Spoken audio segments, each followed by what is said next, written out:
Halo Sobat Happy Investor, kembali lagi dengan NH Korindo Sekuritas Indonesia. Kali ini kami akan memaparkan market update sekaligus topik untuk hari ini, tanggal 17 Oktober 2023. Oke, kita masuk ke Today's Outlook terlebih dahulu, di mana hari ini bursa saham Asia diperkirakan mengekor penguatan pasar modal Amerika Serikat seiring investor menyoroti perkembangan konflik Timur Tengah. Bursa saham utama Amerika Serikat ditutup rata-rata menguat di range 1%-an pada perdagangan Senin kemarin, dengan sektor konsumer memimpin kenaikan pada indeks S&P 500, seiring para investor optimis menyambut dimulainya musim laporan keuangan, dan sektor transportasi dan saham-saham yang kapitalisasi kecil pun di sana turut melonjak. Untuk pelaku pasar mulai berani mengambil posisi lebih banyak di aset berisiko sehingga menyeret turun aset safe haven emas dan tentunya harga minyak sambil seraya memonitor perkembangan perang Israel di Gaza yang masih memanas dan menambah tinggi korban jiwa termasuk wanita dan anak-anak. Setelah gagalnya gencatan senjata, CBOE Volatility Index mengendur dan DJIA membukukan persentase penguatan terbesar dalam sebulan. Laporan kinerja kuartal 3 tahun ini dari para perusahaan S&P 500 diharapkan mampu menyajikan peningkatan laba 2,2% year on year, naik dari estimasi 1,3% sepekan sebelumnya menurut data LSEG pada Jumat kemarin. Kemudian Philadelphia Fed President Patrick Harker mengulang pernyataannya terkait dengan kebijakan moneter bahwa kemungkinan Bank Sentral sudah hampir mendekati akhir tren naik dari suku bunga. US Dollar dan US Treasury sontak mundur teratur menyusul komentar tersebut setelah kemarin Empire State Index menjelaskan kondisi usaha manufaktur secara umum di negara bagian New York cenderung memburuk. Hari ini akan lebih banyak dirilis data ekonomi Amerika Serikat seperti retail sales, kemudian industrial dan manufacturing production, serta business and retail inventories ex auto untuk bulan Agustus. Oke deh, kita berlanjut ke Asia, di mana Jepang telah merilis industrial production yang belum bisa penuhi ekspektasi dan berkutat di wilayah negatif minus 0,7%, walaupun angka ini membaik dari bulan sebelumnya di 1,8%. Indonesia melaporkan penurunan impor yang jauh lebih besar daripada penurunan ekspor di bulan September, menyebabkan angka trade balance bulan September kembali sukses membukukan surplus untuk 41 bulan berturut-turut di angka 3,42 miliar US dollar, lebih tinggi dari prediksi dan bulan sebelumnya. Kita berlanjut ke market Eropa. Untuk trade balance, Eurozone mengantongi surplus untuk 3 bulan berturut-turut di angka 6,7 miliar euro pada bulan Agustus, lebih tinggi di bulan Juli 6,3 miliar euro. Sorenya Jerman akan merilis dan Eurozone mempublikasikan ZEW Current Condition and Economic Sentiment untuk bulan Oktober. Untuk siang ini, nanti Inggris merilis sejumlah data ekonomi seperti ketenagakerjaan dan pertumbuhan upah. Di luar optimisme yang melingkupi pasar dari Asia, melihat penutupan IHSG kemarin yang berhasil terdesak mundur setelah upaya mendobrak tembok resisten krusial 6950 tak kunjung berhasil. Kali ini dengan posisi closing IHSG di bawah support ketiga moving average semakin menguatkan notion konsolidasi bearish yang berlangsung. Kami NHKSE Research mengingatkan untuk investor dan trader berfokus pada kondisi pasar domestik dan animo yang bergulir sambil memperhatikan rotasi sektor demi menemukan trading opportunities. Untuk most active stocks yang pertama dari emiten Gotoh, kemudian Brand, Telkom, Aman Mineral, ASI, BMRI, BBCA, BBRI, Medco, dan BBNI. Untuk net foreign buy yang pertama ini dari Telkom, kemudian dari Seger, kemudian dari Adro, United Tractor, dan Jasa Marga. Untuk net foreign sell yang pertama dari Gotoh, ASI, BBRI, BMRI, dan Aman Mineral. Oke, kita lanjut ke berita domestik di mana Bos Badan Pangan membeberkan rencana impor jagung dan alasannya.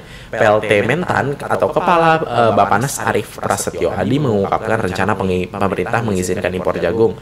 Pemerintah memang telah menutup keran impor jagung dan hanya memberikan izin impor kepada Perum Bulog.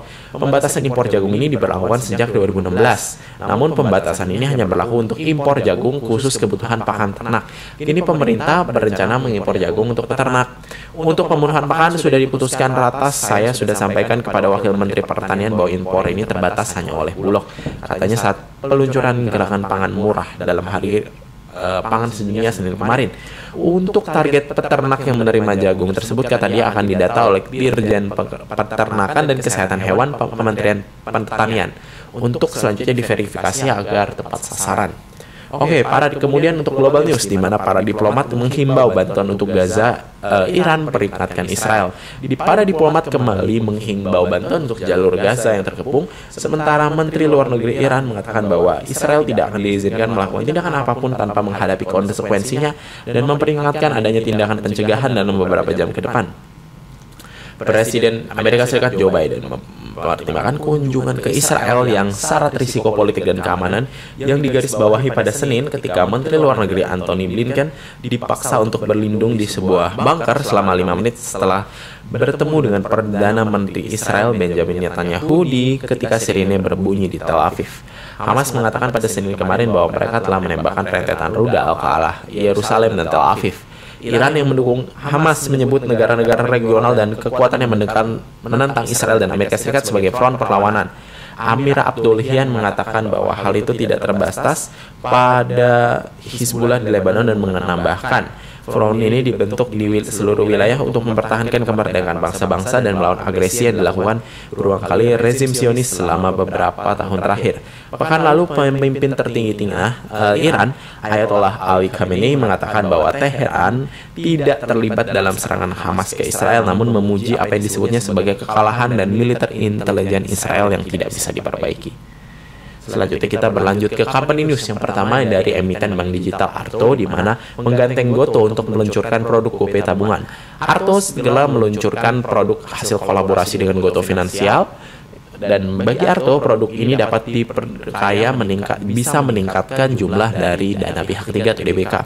Di sisi lain, melalui integrasi ini, aplikasi GoPay naik lebih dari sekedar dompet digital. Rencananya Bank Jago dan Goto Finansial mengumumkan GoPay tabungan itu by Jago by Rabu besok. Kemudian Pewon yang memangkas marketing sales jadi 1,3 triliun rupiah. PT Pakuan Jati Tbk atau Pewon menurunkan target penjualan atau marketing sales sepanjang tahun ini dari sebelumnya 1,6 triliun rupiah menjadi 1,3 triliun rupiah dikarenakan pasar yang masih lesu. Tercatat realisasi penjualan Pewon hingga kuartal 3 telah mencapai 1 triliun atau mencapai lebih dari target baru yang ditetapkan perseroan, yakni 1,3 triliun rupiah. Kemudian dari ketiga, Demas yang meraih marketing sales 1,37 triliun rupiah hingga kuartal 3 tahun ini.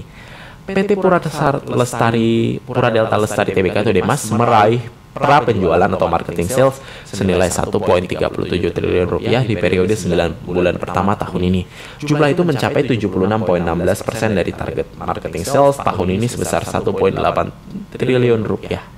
Perseroan mengatakan bahwa capaian hingga kuartal 3 itu masih didominasi penjualan lahan pada sektor industri selain pada hunian dan komersial.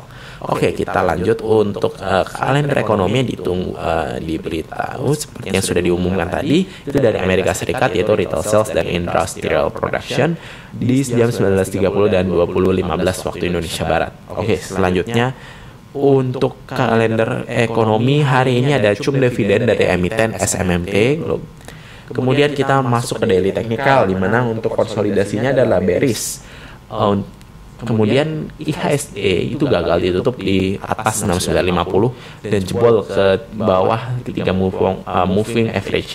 Level support di 6890, 6878, 6835, 6880, 6780, 6745. Resisten 6950, 6970 dan angka psikologis 7000 hingga 7060 kita hold dan wait and see untuk advice-nya. Oke, stock pick pertama dari Bank BRI, di mana memang sesungguhnya sudah break falling wedge, bertahan di atas support MA10 dan 20, boleh spekulatif buy di level 5250 hingga 5225, average up di 5325, target di 5425, 5500, 5550, 5575, 5750 dan stop loss di 5175. Yang kedua dari emiten NCKL Trimegah Bangun Persada Tbk, di mana emiten nikel ini berhasil mendekati lower channel uptrend, uji resisten MA10 dan MA50, boleh buy on weakness di 960 hingga 980, average up jika 995 hingga menyentuh angka 1000, boleh average up, target di 1055 hingga 1060, 1170, 1200 hingga 1240, stop loss di 935. Selanjutnya dari Inco, di mana sudah juga break pattern falling wedge. Uji resisten EMA 10 dan EMA 20, boleh spekulatif buy di 5525 hingga 5425, average up di 5600 hingga 5725, target di 5900, 6000 hingga 6100, 6325 hingga 6350, stop loss di 5325. Yang keempat dari emiten Antam, di mana sudah berhasil menguji resisten EMA 20 sambil pertahankan support EMA 10-nya, boleh spekulatif buy di 1805 hingga 1775, average up kalau berhasil menembus 1810, target di 1835 hingga 1860, 1900 hingga 1920 hingga 1970, dan angka 2000, stop loss di 1760. Dan yang terakhir adalah ADMR, di mana berhasil uji support lower channel midterm uptrend, uji resisten EMA 10 di sebagai titik average up. Boleh spekulatif buy di 1180, average up di 1220, target di 1265, 1335, 1425, 1530 dan 1570, stop loss di 1140. Itu saja Sobat Happy Investor untuk paparan stock pick sekaligus market update untuk hari ini tanggal 17 Oktober 2023. Terima kasih telah menyaksikan. Happy trading.